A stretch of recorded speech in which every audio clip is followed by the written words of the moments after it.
Para una gran película hay cientos de cosas a tomar en cuenta a la hora de revisar su valor. Unos como la paleta de colores y la calidad de la música son un tanto directos, pues hay todo un sistema de conocimientos para evaluar y entender aquellos puntos. Pero hay otros elementos que ponen apuros al crítico que no siempre sale bien parado en algunos análisis. La actitud, el silencio y hasta el uso del simbolismo que llegan solo a unos sectores de la audiencia.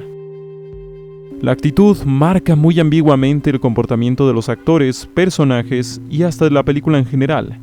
Tomemos el caso de Blade Runner y Harrison Ford. El actor expresó molestia e incomodidad ante un proyecto que no le agradaba del todo. Y esto, curiosamente, se vio positivamente reflejado en un personaje frío y aversivo, muy sinérgico con una obra tan fría. Pero no solo eso. Uno de los mejores discursos del cine viene de un replicante que en medio de tanta oscuridad, aún con un tono melancólico, ilumina a la trama con una muestra de humanidad. Se perderán en el tiempo,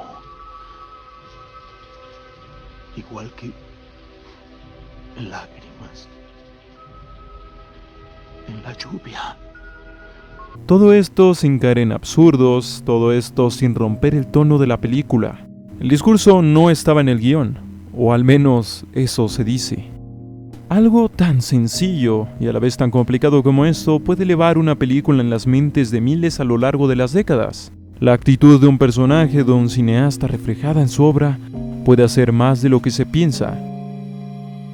Pensemos en Alex Delarge, un personaje magnético, personaje que debido a su inteligencia, impulsividad y sociopatía, sobrepasó al motivo original de la obra en la que aparece, la cual en primera instancia se pensó como una obra que condenaba la violencia y debatía el libre albedrío.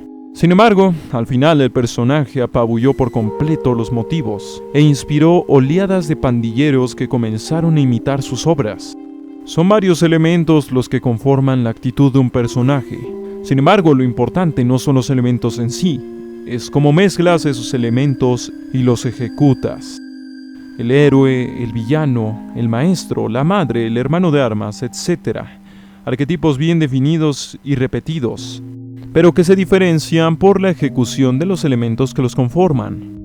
Escenas expositivas, diálogos, diseño, interpretación, peso en la trama. Para hablar de esto, Tarantino es un ejemplo indicado. Sus películas se sitúan en espacios poco pretenciosos y barriobajeros. No van sobre inteligencias artificiales o dilemas existencialistas. Aún así logran ser consideradas como obras de culto con diversos grados de complejidad. Y esto es porque exudan actitud asertiva, pero sobre todo una actitud que es congruente. Historias más centradas en los personajes y su desarrollo, más que de exposiciones narrativas.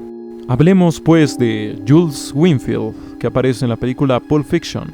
Un matón idealista pero contundente. Las claves de su tratamiento se hallan en el estilo de Tarantino. Un tipo que no se anda con juegos, pero que reflexiona sobre lo que hace. Lejos de ser presentado con miradas contemplativas o con gestos de incomodidad ante las situaciones, se presenta hablando de lo más banal del mundo, siendo alguien que parece disfrutar lo que hace. Y su lado idealista se muestra en su recitación de Ezequiel 25:17, una escena que algún director podría haber considerado muy larga solo para exponer un pequeño punto sobre un personaje, es algo que Tarantino aprovecha para dejar en claro el tono de la película a través de una escena y un personaje. Hay muchos elementos en este personaje y todo su arco, referencias bíblicas, una interpretación soberbia, pero también muy importantemente, oportunidades bien aprovechadas. Lo cierto es que apostar tanto a cosas tan ambiguas tiene un amplio riesgo. Hay varios personajes que se han hecho con la intención de ser personajes geniales, pero que terminan siendo un completo despropósito para la película.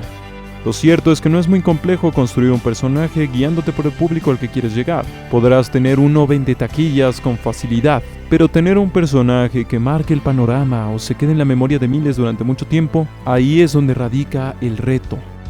Una Bella Swan está construida para ser un lienzo en blanco, en que las espectadoras se proyecten, pero de igual manera está construida de elementos: indefensión, insatisfacción, juventud, fantasía.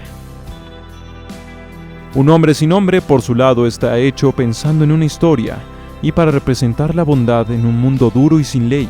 Le llaman el bueno a pesar de que sus actos sean poco heroicos, porque en un mundo tan cruel no hay espacio para idealismos, no hay espacio para la debilidad. Fuerza, deber, bondad, misterio, resistencia, destrucción del mal, martirio, son los elementos que le conforman. Nuevamente, la ejecución y la interpretación definen la efectividad de estos elementos. En una película de Michael Bay, por poner un ejemplo, el hombre sin nombre se dedicaría a decir frases rudas con tono serio mientras hace hazañas increíbles y se arregla la gabardina y el peinado. Para concluir, un solo personaje puede apabullar toda una obra, potenciarla y hasta darle otro sentido. Por su lado, un buen director puede hacer que lo imposible tome forma. En este caso, por el lado del director, Peter Jackson, sin duda la actitud es un factor clave y azaroso en el cine, pero es uno de mis elementos favoritos, pues me muestra que sin importar las toneladas de trabajo técnico, el cine es un arte humano. Y eso es básicamente todo por el momento. Se despide Esquizofrenia, la realidad es frágil.